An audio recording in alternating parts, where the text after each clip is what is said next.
Today I wanted to take a moment and talk about toxic positivity. I've made a video about this before, but it's so common that I wanted to talk about it again.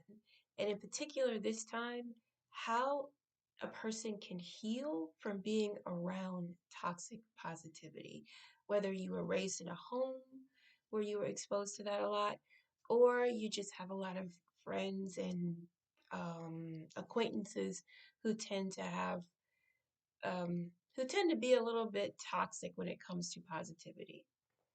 All right. So first of all, what is toxic positivity? And I feel like I've already said that phrase like 5,000 times. But anyway, what is it? Well, it's you can define it as excessive positivity to the point that it becomes dysfunctional. It becomes dysfunctional or harmful to the person who's giving it and to the people around them. Because, like, for example, an example of that would be um, let's say that someone has lost a, a child. That's a really, really painful example. But yeah, let's say someone has lost a child and they're grieving, and a friend who is trying to be comforting, they have really good intentions. They say, well, everything happens for a reason, and you can have another child. No, that's that's completely inappropriate. Although the person who gives, who's trying to be encouraging, they don't understand that that's inappropriate. They think they're being positive. But that's toxic because it just makes the grieving mother or father feel even worse. So the thing about toxic positivity, why it's toxic or bad or harmful, is because it makes the person who is receiving it feel guilt and a deep sense of shame. And it's never good to shame people for their feelings. Everyone is entitled to their feelings. Now, our behavior, what we choose to do as a result of our feelings, that can be like good or bad. But your feelings, that's just natural. So, but with toxic positivity, it's like the person who's giving it is trying to control the other person's feelings. And oftentimes, what I've found, I mean, I'm no therapist, I don't know, but just from observation, it seems like people who tend to do that are very anxious. And a lot of times when we are anxious, what we do to feel better is control everything around us. So we know what's going to happen. That kind of helps to relieve our anxiety. But sometimes we also start to try to control the people around us and police their feelings, so that when they start to do something that or say something or feel something that makes us uncomfortable because of our anxiety, we're like, oh no, I have to control this. Let me make them positive so I can feel better. And I think a lot of times people who have good intentions but um, fall into the habit of toxic positivity. I think that's why. I think it boils down to anxiety. What do you think? I could be wrong about that, but that's just from an observation. So next, like, how do you heal from that? If you're a person who's been on the receiving end of that kind of good vibes only um, attitude for like years, it can make you feel just kind of weighed down, and you start to feel bad about being who you are, about having the feelings that you feel. So how do you heal from that? Well, like I said, I'm no therapist. So to get like a really solid answer, go to a therapist. But this is just from Paula's observations. There are two things, and I'm looking at my notes because I actually wrote them down. There are two things that I'm trying to work on that have helped me. And the first is to set an emotional boundary. And this, it sounds easier, it's easier said than done. But what it means, or what I mean by that, is to stop allowing the person who is delivering the toxic positivity to have an effect on our on the way we perceive ourselves. And how do you do that? Well, the way I do it is I turn off my feelings. I don't know if this is healthy, but this is what I've been doing. This is the way I've been setting an emotional boundary with people who have toxic positivity. Um, like oftentimes it's a friend or a family member, and it's someone who I love and deeply care about. I respect them. So when they say things, I listen with my heart.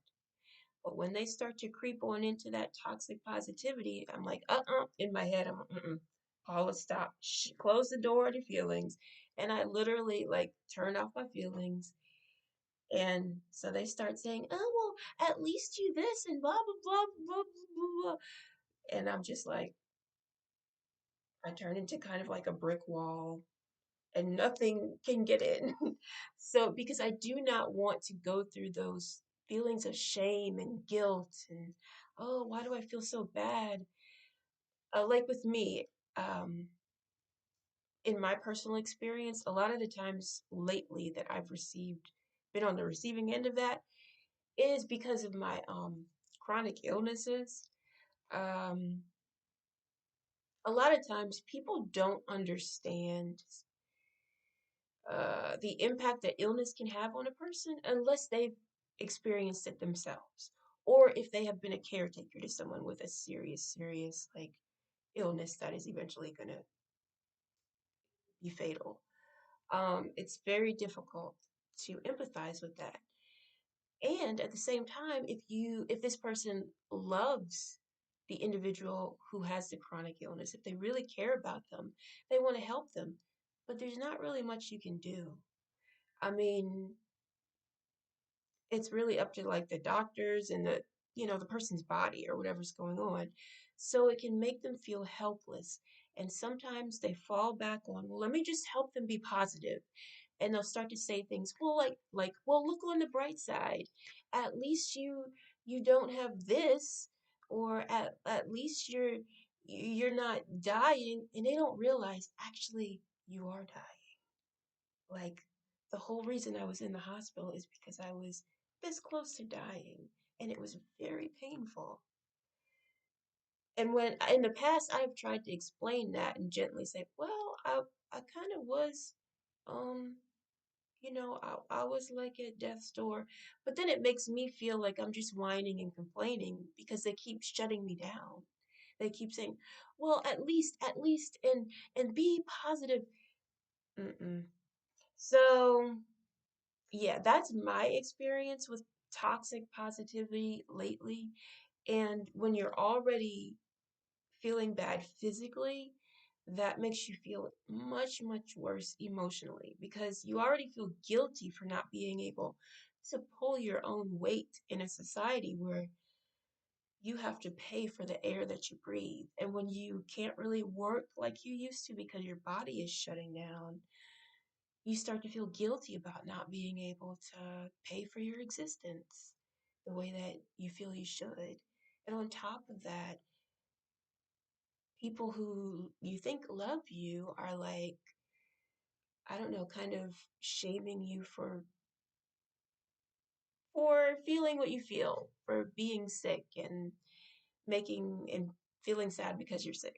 So yeah, that's like that's kind of what inspired me to do this or make this little video to talk about healing from it, from toxic positivity, because it's something that I'm trying to work on right now. And I'm also trying to make sure that I don't do that to other people because I have in the past. Like unknowingly, I have definitely been like, well, look on the bright side when someone's going through something horrible. Because I thought I was helping them, but now I know that's not helpful at all. So I'm trying not to do that to other people. So yeah, one of the things that helps me is to set emotional boundaries, to literally just turn off my feelings when a friend or family member starts to become toxic in their positivity. Another thing that I am not so good at, this is the second tip.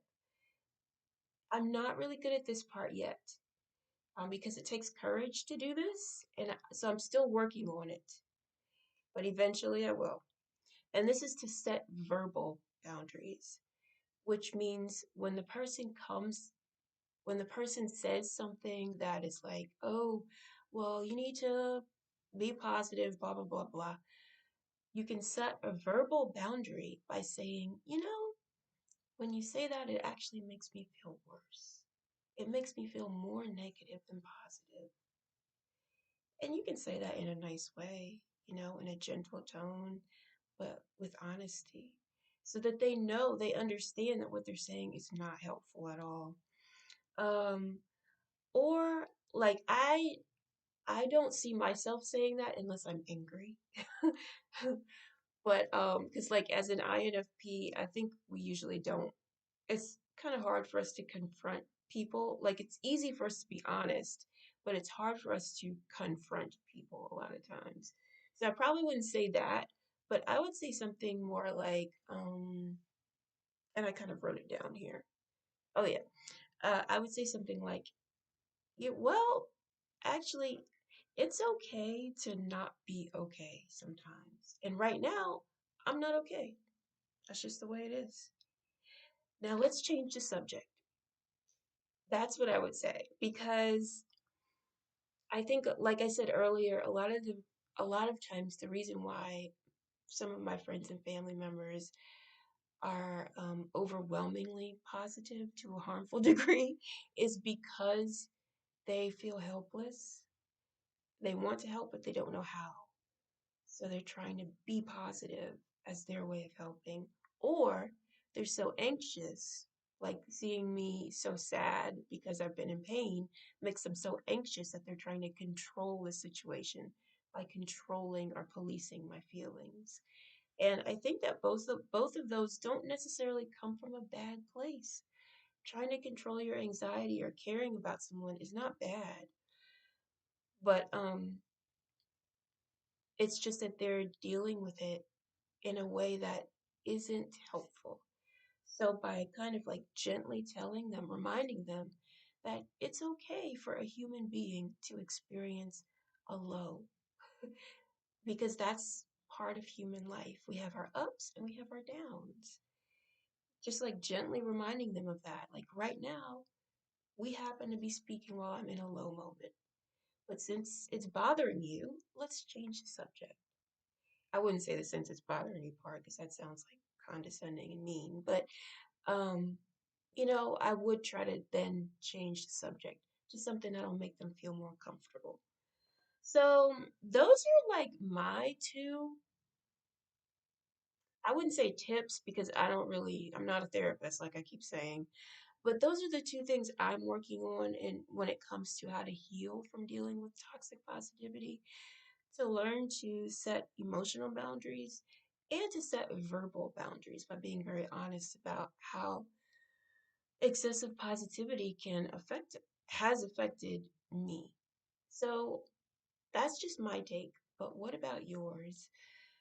Um, are there any moments where you have been like, I don't want to say the target, but I guess that is accurate, the target of positive, toxic positivity? Or do you have any advice about how to deal with it? Thank you so much for watching and for putting up with my stammering. Um, all right, have a good day.